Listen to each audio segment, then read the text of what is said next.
Hey, this is Clayton Olson. In this video, I'm going to teach you a technique called NLP cross-mapping, which will allow you to begin to associate new feelings to your current situation with your ex that will ultimately give you more choice in how you respond to them, how you respond to the current situation, rather than feeling like you're reacting and scrambling, which is very important because if you're reacting, then you are constantly in mode where you're not able to lead the interactions, but rather where they're doing something and you feel like you're walking on a tightrope, hoping that you don't make the wrong move, which ultimately makes you a lot less mentally flexible in the situation.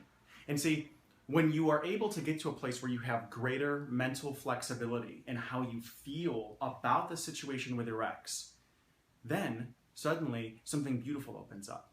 You can become charming again. You can become flirtatious. You can begin to crack jokes and not be afraid of offending the person. And that flexibility is required to start anything over again, right? Because if you think about it, when you first met the person that you want to be with, were you afraid? Were you in a straitjacket of fear, worrying about whether or not they liked you making a wrong move? No, you were open, you were free, you felt like you had nothing to lose, and you were curious. So these exercises are about getting you back to that state where you can choose how you want to show up in the situation rather than feeling like you are a victim of the circumstance. And that will make 90% of the difference.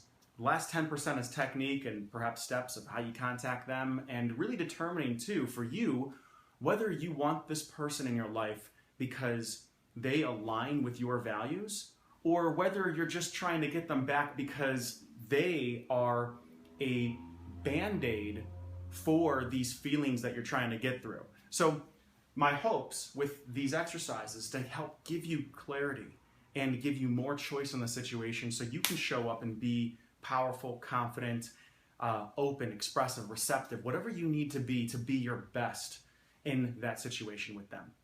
So, NLP cross-mapping.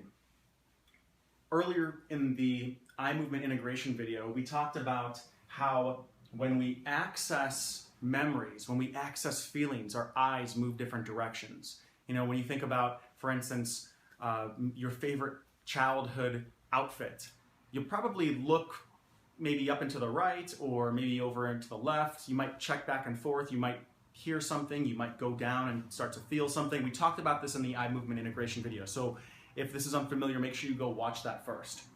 Now, what cross-mapping does is it takes advantage of a naturally occurring process within us. And this is the beautiful thing about NLP. NLP is not necessarily magic. What it is it's bringing conscious awareness to automatic processes that obviously automatically happen in our brains unconsciously. So when you create a phobia, when you create a story about what happened to you that gives you a sense of anxiety, loss, or regret, there is a very systematic process that your brain goes through to sort the information and compartmentalize it in a way that then you draw meaning from and create feeling. So what NLP is doing is it's going in underneath that layer of content, and we're beginning to rework the architecture of those feelings, okay, and of the way that you respond to them. So the story comes out a little bit different, right? The content and the feelings begin, there's more openness, there's more flexibility like we were talking about, okay? So when you recall for instance, a picture of your ex, or maybe there was a time, maybe there's some type of movie that you have in your mind, or there's an image that comes up over and over again when you're trying to eat, or when you're trying to go to bed, or when you're at work. Maybe it's an image of their face. Maybe it's a movie of the two of you doing something that you loved before. And it gives you this pang of anxiety or this feeling of regret. There's a system there that's happening. There's something that's repeating itself over and over again. So what we're gonna do is we're gonna disrupt that a little bit. Not for the purpose of closing the door on them, not for the purpose of eliminating any feelings you have towards them at all. That's not the purpose. So you can get back to a place of power where you can choose how you want to show up with them. So I've been pretty redundant here. I hope that's clear. If you have any questions, you can always email me. So the first step in cross-mapping is to think of a relationship that really hurt you in the past, but which you are completely done with at this time and no longer troubles you. So you've probably had a relationship in the past. Now, if this is your first relationship, go back to maybe a relationship, maybe it was your first crush that you never ended up dating, right? Where, or if you say this is your second or third, go back to one where you feel like you're completely over them, where maybe you don't have any negative feelings towards them, but you feel that there's been closure, that there's no longer this acute anxiety that comes up within you. Get that in your mind right now, okay? So actually think about that last relationship that you're completely done with, okay? And now take a moment and tell me, where do you see it in your visual field? Okay?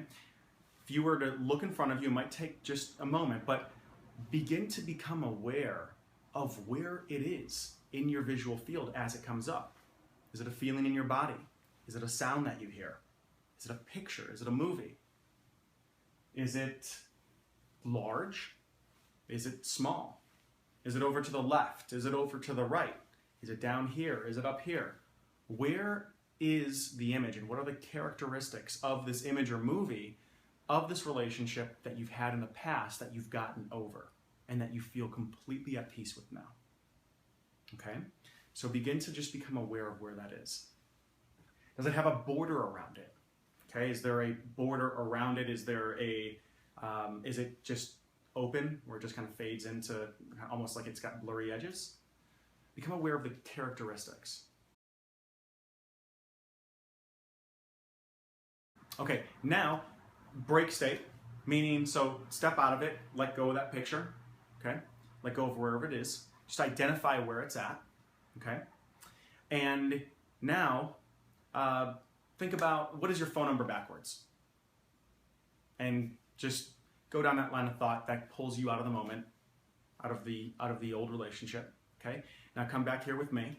And now what I want you to do is think of the relationship that is currently creating this undesired feeling that you have within you, okay?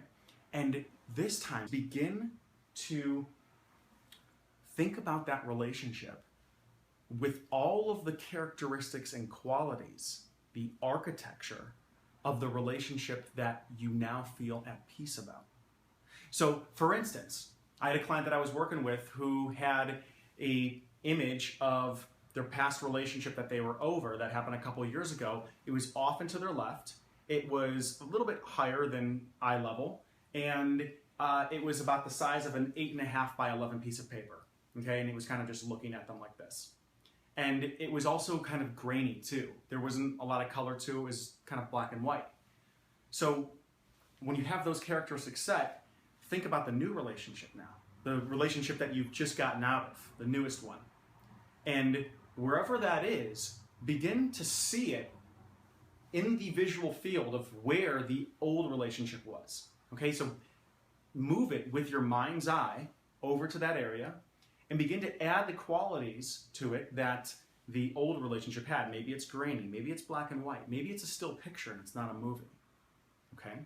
Maybe there is some sound to it, maybe there's some music to it, and put the new relationship through the lens of that old one. Okay, so take a moment and just do that now.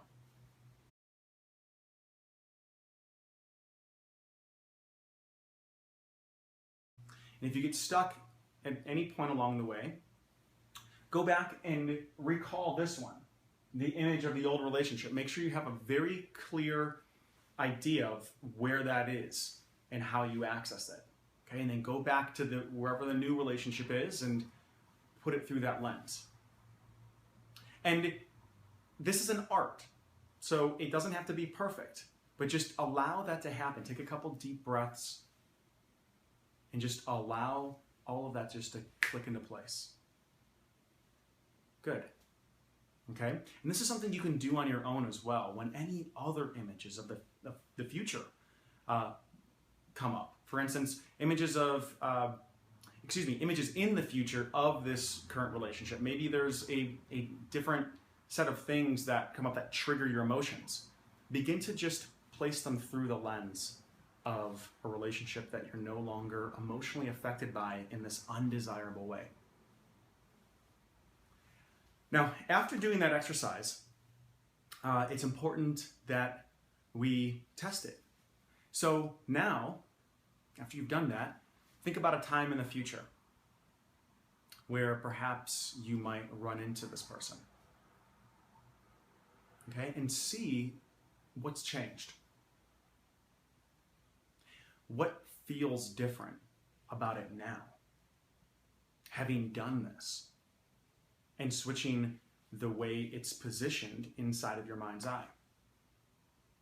Is there a little bit less anxiety? Is there a little bit more hope that no matter what happens, you're going to be okay? The slightest change is just the beginning. It's the first domino. It's the first domino to you being able to know that without a doubt that you're going to be okay and that you will be able to create what you want. Now, imagine a situation even further in the future where maybe your ex has somebody new on their arm. And just notice the feelings that come up there. And as you run this image of your ex with somebody else on their arm, maybe run it through the lens of the old relationship that you're at peace with now and see how that feels.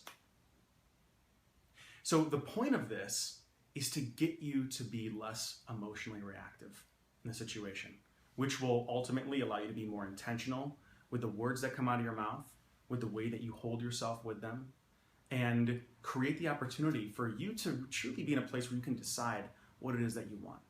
Whether you want to let them go completely or whether you want to possibly try something new with them. Being able to come to terms and get rid of the old sabotaging patterns and really give it another go. So again, my name's Clayton Olson. Feel free to do all of these exercises repeatedly whenever things come up. Try it a couple different times in a couple different ways. The time of day definitely has an impact. I'd say try it early in the morning and try it before you go to bed at night too. Sometimes if you're doing it and you're stressed out at work, it can actually work better when you're stressing in those feelings because you're taking some conscious time to yourself. Other times it can be too distracting. So experiment, see what happens, and I hope you got a lot of value from these videos, and I look forward to talking with you again soon.